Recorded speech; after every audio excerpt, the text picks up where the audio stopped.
economically in a better position. We find more and more Muslims going to school, getting educated in colleges, coming out in what we see as white-collar careers. We have many doctors, we have many engineers and lawyers being developed. And while that's all well and good, and it's providing us with the funds to build mosques and to build institutes of learning, I think we need to step back and reevaluate our priorities.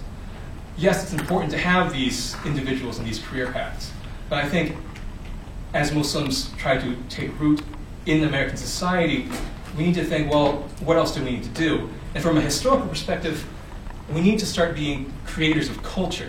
We need to look beyond simply materialistic or material-ended careers, not to say that being a doctor, an engineer, or a lawyer is necessarily like that. There are always noble goals in all of these professions, but we need to look beyond the conventions, look beyond the expectations that immigrants had when they first came here in terms of where do we send our children. We need to be more accepting, look to the humanities, look to the arts, where else can we grow? And in that sense, not only do we need to encourage the production of arts and culture, we need to have the infrastructure to support it, to wire the Muslim endowments that support causes that produce documentaries and films, art, music. I think that's another aspect that is often underutilized or underemphasized in many Muslim American communities. And finally, the question was posed, where does culture fit into Islam, and why is it important to adopt an Islam that can be qualified as uniquely American? Well, I was immediately struck by the question itself, what does it mean to be American? Because I don't think we can speak of American culture. Rather, they're American cultures.